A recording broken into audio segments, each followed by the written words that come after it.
Hello and how you doing, folks? Yours truly, Randee Ran here for another version of RandeeRan.com.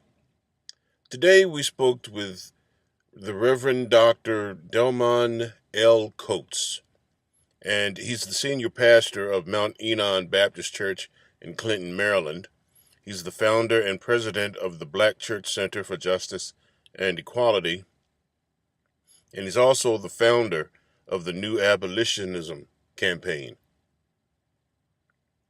We spoke about his uh, offering, his submission to MLK Global, which is entitled How a Debt Based Economy Creates Poverty and Inequality, which is also a part of my documentary series, Poverty, Racism, and Income Equality in Black America.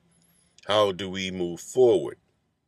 One of the, well, I'll tell you this, what I really found interesting about this interview with Dr. Coates was how he phrased uh, a debt based economy. Now, I've never heard of that before until I read his offering at MLK Global. And, he explained it how money is created out of debt, and he gives his example. And he speaks about that during the interview.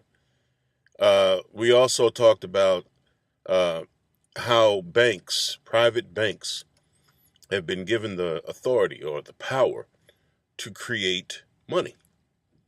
I thought that was a little strange because I always thought, well, and he spoke about this in the interview. I always thought that you know people make deposits into the banks, and the banks put the money in the vaults, and it's all insured by the FDIC. And whenever you apply for a loan, you go to the bank, they approve it, and they take the cash out of the vault, so to speak, and you get your money.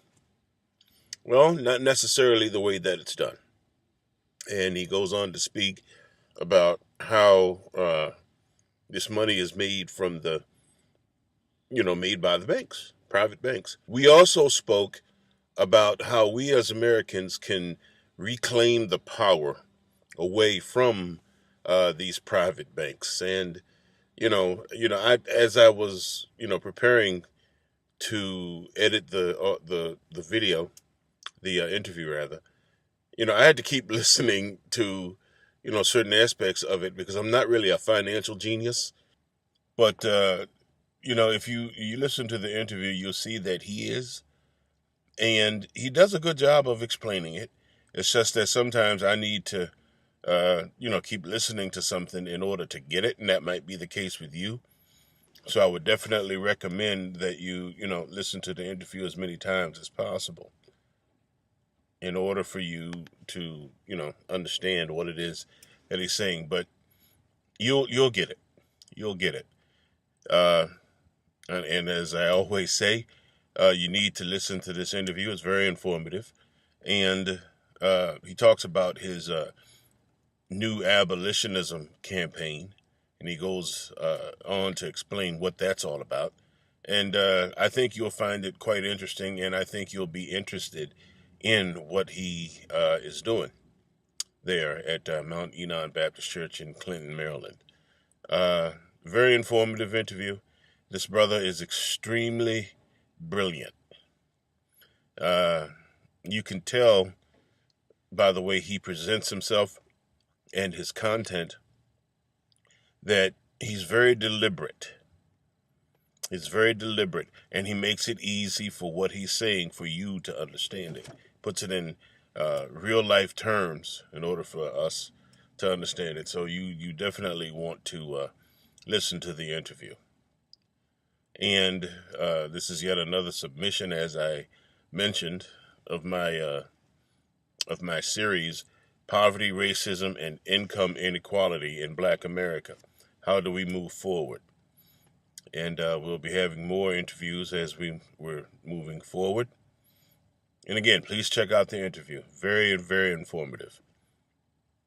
This is yours truly, Randee Ran, and thank you for the time. Okay, and we're back. Yours truly, Randee Ran here for another version of RandeeRan.com. And today we're speaking with Reverend Dr. Delman L. Coates. He's the senior pastor of Mount Enon Baptist Church in Clinton, Maryland. He's also the founder and president of the Black Church Center for Justice and Equality. He's also the founder of the New Abolitionism Campaign. And he submitted an article at MLK Global, which is entitled How a Debt-Based Economy Creates Poverty and Inequality. This conversation, as well as the interview, is a part of my documentary, Poverty, Racism, and Income Inequality in Black America. How do we move forward? Welcome to the show, Dr. Coates. Randee, thank you so much. I'm so delighted to be on with you. Looking forward to today's conversation. Yes, sir, and so am I. Thank you so very much for giving us some of your very valuable time. What most people fail to understand is that almost 90% of what we use as money in our society is created by private banks as a debt at every level. Money is created when banks make loans to for public priorities, for corporations, for private individuals. 90% of the medium of exchange or money in our society is created as a debt. Now, the reason that is such a systemic problem when money is created as a debt, which we distinguish from the lending of money. When you think of lending, you assume that there is some pre-existing money, and I want to come back to that later. But when money is created as a debt, the problem it creates is that the principal amount of money is created, but not the interest portion of money.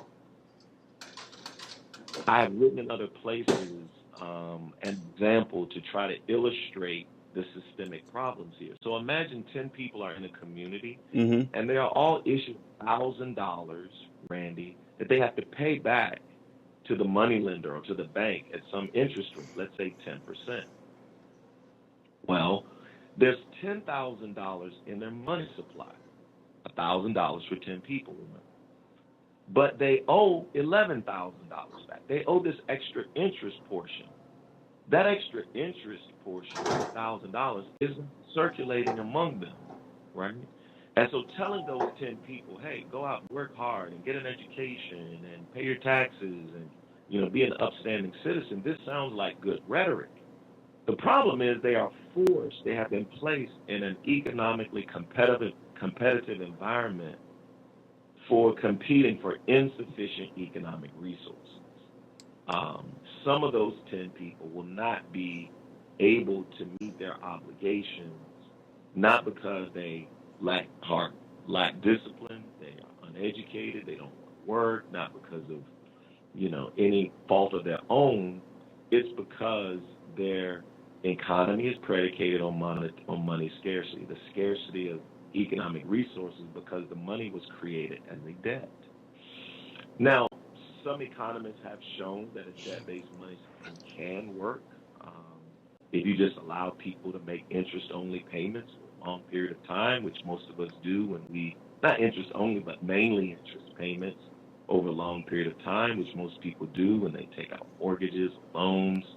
But what this does is it causes the public to pay back their debts on the terms of the money lenders or the banks. Most people want to get out of debt right now. They don't want to have to work 30 years to pay off a house, and at the end of that process end up paying twice as much than the house cost in the beginning. We are awash in debt, and that's because 90% of the money in our society is created as a debt.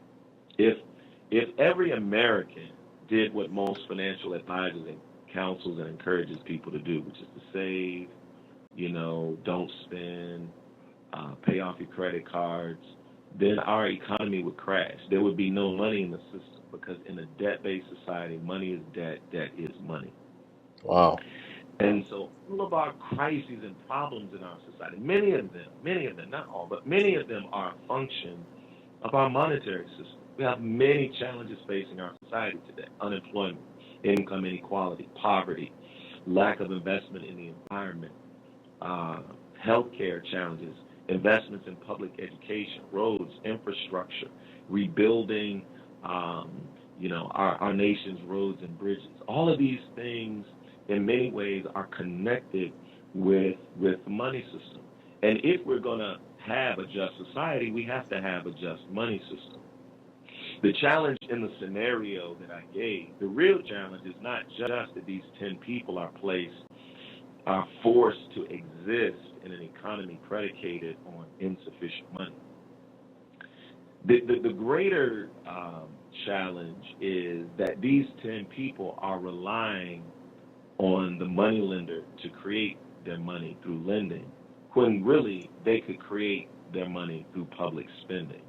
They could create the money themselves out of agreement. Money is just an idea. It is not it is not a commodity as people thought many years ago, particularly when we were on the gold standard. Governments have the power, particularly sovereign governments, such as the one we have in the United States and many other nations around the world, have the power to create their own currency or medium of exchange. Mm-hmm. And so the real challenge, the real injustice is that these 10 people are relying on loans and credit for money when they could really have their own government create money without this interest obligation. That would provide sufficient money, for them to operate, function. And what's happening in society today is we are not tapping into the potential that we have to fund all of our public priorities without relying on private borrowing and lending. We can fund schools, roads, jobs, employment, rebuilding our nation's crumbling infrastructure, spending the $3.6 trillion that the Civil Engineer Society says that we need in our American Society of Civil Engineers says that we need investments in infrastructure right now. We can have a full employment economy, health care for everyone, without increasing private debt in society and providing opportunity for everyone. And so we have the potential right now, really, in our society that's really being unused. Now, with those 10, the example that you gave, with the 10 people who have $1,000 each, which means they have $10,000 in circulation. Well, Right. they have to pay interest on that money Mm-hmm. that they've borrowed, which is not in circulation. So that kind of puts pressure on them as a community or as a group to have to pay that interest as well as paying the principal.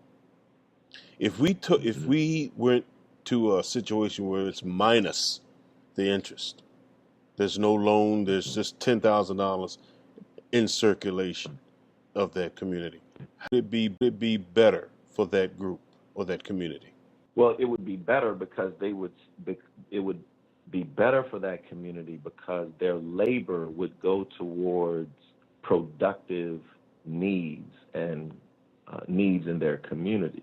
So they would go to work to fund and support, you know, public needs and priorities rather than going to work to pay back interest.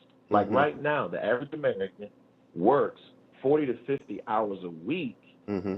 to pay back interest on borrowed money. Think about it. Yeah. On a mortgage, most of which is interest, a car note, a school loan, taxes, right? Yeah. Department store credit cards. We literally work 40 hours a week, not for ourselves per se, but to pay back interest to private banks on um, on borrowed money. And here's the greater injustice, Randy, that I really want your audience to get. Most macroeconomists and people who study banking and money lending or the creation of loans have stated clearly that when banks create money, they're creating that money out of nothing. It is a digital entry into a computer that banks are enabled to create these loans as a digital entry into a computer. If you ask 10 people, when you get a mortgage for a house, if you get $500,000 mortgage for a house, where did the bank get that money?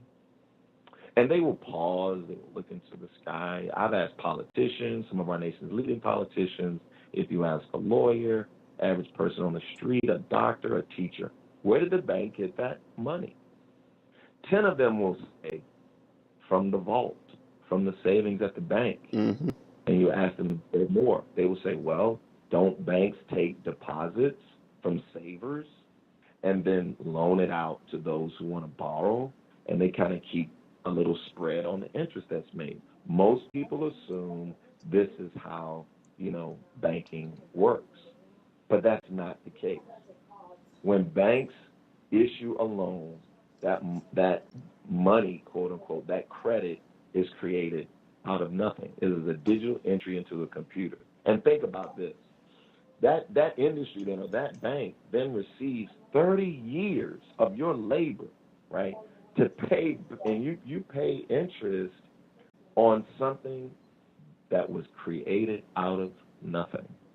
Thomas Aquinas defined usury as the earning of interest on something that did not exist before. So your mortgage, quote unquote, loan, you ended up paying $1.2, $1.3 million at the end of that 30-year period, depending on the interest rate, how it was amortized. Just imagine what you could have done over a 30-year period, right, with that $1.2, $1.3 million. So the benefit is that rather than you working for nothing, right, it's almost slavery. It's interest servitude. It's interest slavery. Hence why we're calling our campaign abolition. Rather than working to pay back interest on borrowed money, then in a society where we are not relying on borrowing for money, when states and municipalities are not relying on borrowed money in order to fund schools, roads, and jobs, when businesses are not relying on borrowing, to expand their businesses, when people have money, right, to purchase things. A good economy relies on purchasing power, not debt and credit. We talk about access to credit. I want people to have access to money.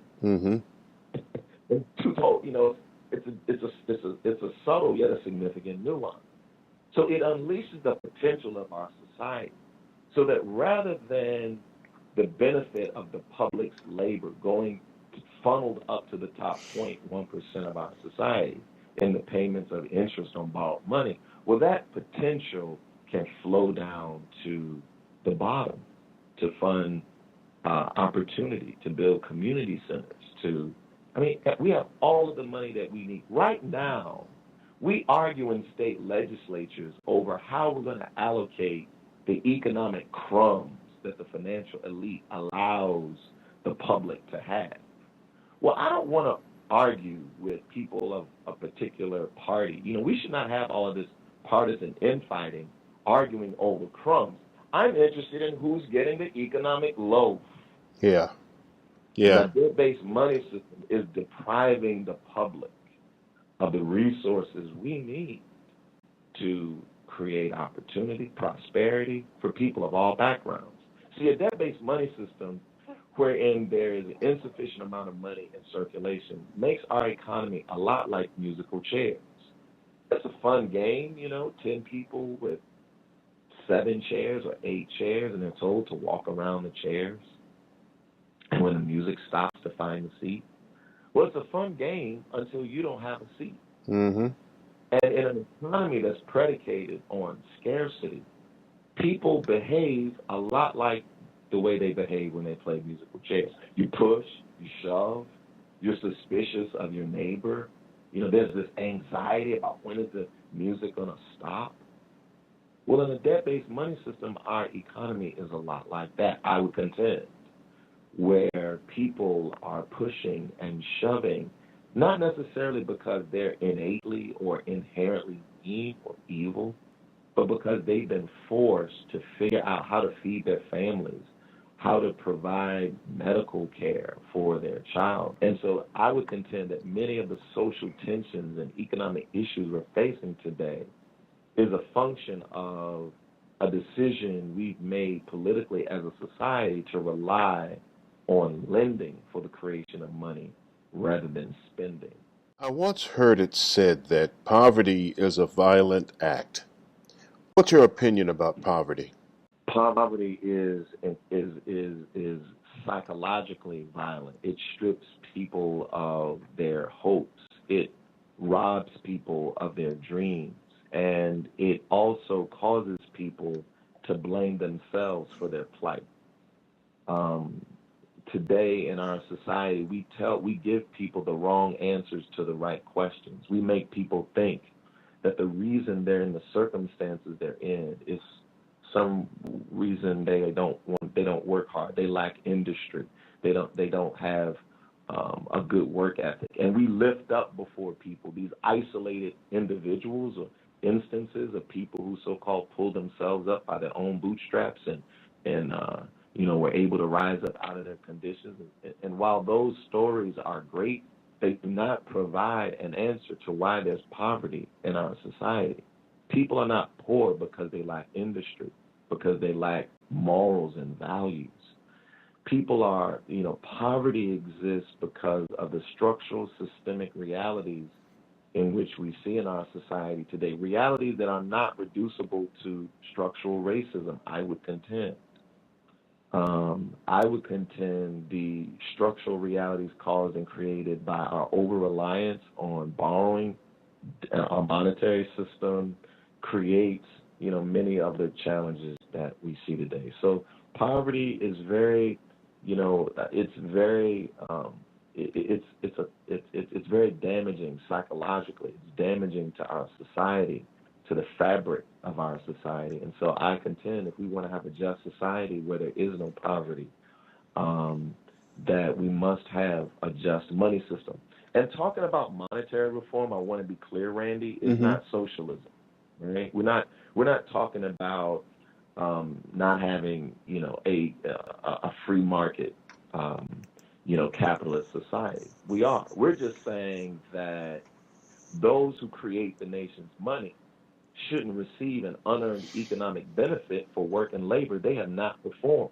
We oftentimes hear people or political pundits talk about welfare and those relying on welfare and subsidies.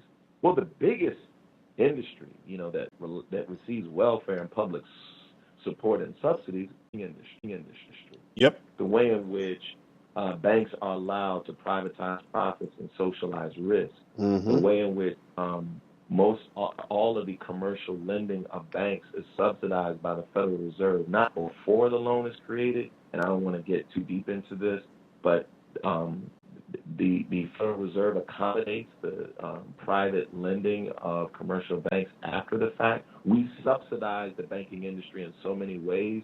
FDIC is really a bank taxpayer subsidy. Too big to fail is a public subsidy. So if there's any industry that is the biggest recipient of welfare, it's the banking industry in our society. And I want to be clear, monetary reform is also not anti-banks. It's just against rigged banking. Banking should work the way most people assume and think banks work, by receiving deposits from customers, holding those savings, and lending, if lending is allowed, from existing deposits, not creating credit that we call money out of nothing, right? And so we've got to have a movement of thought leaders, influencers that are seeking to educate the public about the relationship between our monetary system and the range of issues we're facing today. I'd really love to have your listeners go to the New Abolitionism website. Our website is newabolitionism.org. They can go get some basic information about our campaign. We're in the process of creating a micro documentary about the monetary system. We're creating about 10 instructional short videos, 3 to 4 minute short videos about the monetary system, go to newabolitionism.com and sign up there to stay informed about our campaign. Also, we're on all the social media platforms at New Abolitionism on Instagram, Twitter, and Facebook. I believe monetary reform is the most important, is perhaps one of the most important policy issues facing our country today that hardly anyone is talking about. If we want to have a society where we're bringing people together rather than pulling them apart, where we're not scapegoating people based on their race, their religion, their ethnicity, their party affiliation, if we want to sort of eliminate some of the partisan rancor that's happening in our society today, we need a narrative that focuses on what we share in common rather than what distinguishes us. And the one thing that unites all Americans, regardless of your race, religion, gender, sexual orientation, creed, color, party affiliation, is money. We all need it. Yep. To feed our family, to provide health care, and rather than working all of our lives to enrich those who have been given the franchise and the monopoly to issue the nation's money, we need to really reclaim or redirect our focus on the constitutional power given to the government of the people to coin or to create or to issue the nation's money. We can do it now. We have the power and the potential to do it now. We've just got to educate the public and politicians about this untapped potential that we're not utilizing. We're speaking to Reverend Dr. Delman L. Coates. He's the senior pastor of Mount Enon Baptist Church in Clinton, Maryland. He's also the founder and president of the Black Church Center for Justice and Equality, and he's the founder of the New Abolitionism campaign. We're discussing his article that he submitted to MLK Global, and that's entitled How a Debt-Based Economy Creates Poverty and Inequality. And this interview is a part of my documentary entitled Poverty, Racism, and Income Inequality in Black America. How do we move forward? And Dr. Coates was kind enough to give us some of his very valuable time today. Dr. Coates, you used a quote from Dr. King, and it states, and I'm quoting, "If a soul lives in darkness, sins will be committed, but the guilty one is not the one who commits the sin. But the one who causes the darkness." This statement speaks to many ills and actions many people involved themselves in order to eat and survive the horrible environments they find themselves in. I liken that to the musical chairs reference you mentioned a moment ago. Living in darkness can make good and honest people do things they find reprehensible. It's a very dark existence. Please speak to the breaking down of the human spirit in situations like this. I mentioned earlier this musical chairs metaphor, and recently I did a demonstration with a group of pastors.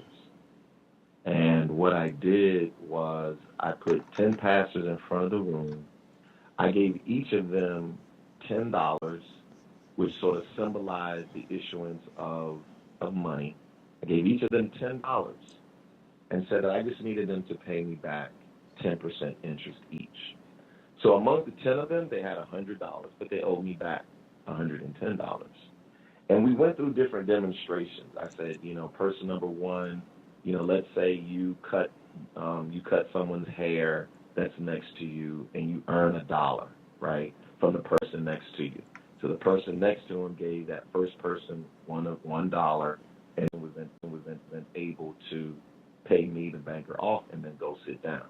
And we did this demonstration on down the line, right? And once we got down to the end, people start seeing that some of these people down here at the end, there's not enough money to meet their obligations. And so I asked them the question. I said, What do these 3 or 4 people down here at the end do now? They just left church. They're good people. Maybe they even went to school. What do they do now when they have an obligation, this economic obligation to meet, but there's not enough circulating? And I thought the answers were very interesting as people wrestled with that. They thought maybe they rob. Maybe they rob. Maybe they try to rob the banker. Maybe they rob one another. Maybe just the answers I thought were very telling, right? Because what happens is people become desperate when they're in an environment that's predicated on scarcity. And if we're to become a community of opportunity, we have to make sure, in my opinion, that we have a money system based upon sufficiency, because scarcity is the unnecessary consequence of relying on private lending to fund all of our basic needs in society. And so it is very injurious to the human spirit. It causes people to be incredibly desperate. Many of the things that people may do in the underworld or whatever, as you mentioned, these may not be things that they, prefer to do.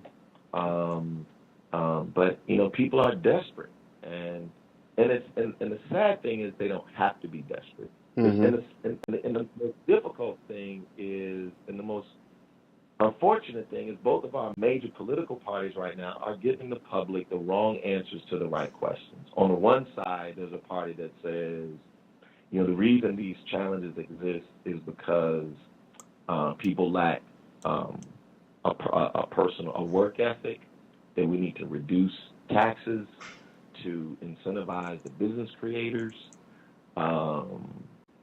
and we need to cut government spending. We need to cut government spending. That's what one party says. The other party says, we need to increase taxation. And if we just tax people more, then this is how we can fund, many of our nation's greatest needs. Both of these are the wrong answers to the right question. And they really result in having people fighting over issues that will ultimately never get us to where we need to be. We do not need to view taxation as our means towards prosperity. Increased taxation actually saps our economy, businesses, and private individuals of the resources they need to function in an economy that requires spending in order to thrive. There's a place for taxation. There's another point later, that is to make sure that our economy, that we don't have inflation. But taxation cannot be the principal tool towards prosperity. And cutting government spending is also not the answer as well. We actually need to increase spending in the public sector, and we have a great potential to do it in a non-inflationary way, in a way that doesn't take our society down the road of Zimbabwe or Weimar Germany.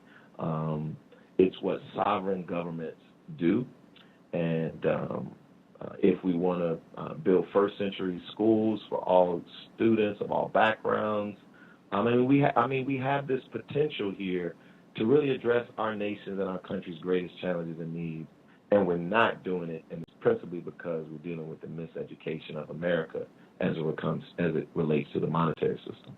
In the MLK Global video, you stated, and I'm paraphrasing, if we want to have a society where we are to address poverty and inequality, we need faith leaders, academics, politicians, activists, and an educated public.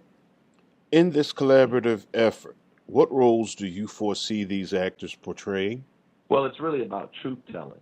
And right now, activists, faith leaders, politicians lack, and even economists lack a clear understanding of the banking system. You can hear some of our leading economists who may have specialties in, let's say, labor economics or other areas of economics, confess and concede that they just don't know a lot about the banking system and the inner workings of banking and money creation. Many politicians do not understand the money system. Many faith leaders and activists don't as well. And so when we're giving people the wrong answers to the right questions, we're going to continue to have confusion. So I think the first phase of this collaborative effort across our country, across political lines, is not a partisan issue, right? Has to be about educating ourselves about what is money, how it's created, and who benefits from the creation of that money. And are there alternatives to relying on private lending for the medium of exchange in our society? So it's really about, for me, the role that all of these, groups play and need to play has to do around education. Because once we educate, the public, then we can kind of mobilize the public. In your opinion, how do we as a nation go about quote unquote reclaiming the power away from private banks? There are two different perspectives on this issue. One perspective has to do with we need a change in the country's legislation that prevents banks from that specifically prevents banks from creating the medium of exchange or money. The one view is that we need an act of Congress, like a piece of legislation. There's another view that says, look, the government can create money right now. We don't need an act of Congress to create more money through public spending. And so I think the New Abolitionism campaign, rather getting into debating about these descriptive differences, I think both of them are really oriented towards educating the public about the need to view money essentially as a public utility. But what we've been doing is we have been giving away our public utility, a public resource to private banking interest. And so public money is our money. It's not the bank's money. Mm-hmm. It's our money. And so it's really about reclaiming, our own unrealized power and potential. I don't know if there needs to be an act of Congress to do this in terms of a law passed. We just need to educate the public and politicians about the potential that we have right now to create opportunity, resources, jobs, roads, schools through public spending rather than through private lending. We have been speaking to Reverend Dr. Delman L. Coates. He's the senior pastor of Mount Enon Baptist Church in Clinton, Maryland. He's the founder and president of the Black Church Center for Justice and Equality, as well as being the founder of the New Abolitionism campaign. We discussed his article that he submitted to MLK Global entitled How a Debt-Based Economy Creates Poverty and Inequality. This interview is a part of my documentary series, Poverty, Racism, and Income Inequality in Black America. How do we move forward? And Dr. Coates was so very kind to give us some of his very valuable time. And in closing, Dr. Coates, please feel free to plug any of your projects that you are involved in. Thank you so much, Randee, for having me on, and many thanks to those who are listening today. Stay tuned for the New Abolitionism. We are coming out with a series of educational content and materials designed to educate the public, influencers, and thought leaders about the monetary system. I think the first phase of the transformative reform we're trying has to do with education. And what I'd like the audience to do is to go to our website, newabolitionism.org, /sign up to stay informed about our campaign, and follow us on Instagram, Twitter, and Facebook at New Abolitionism. Thank you so much for having me on today.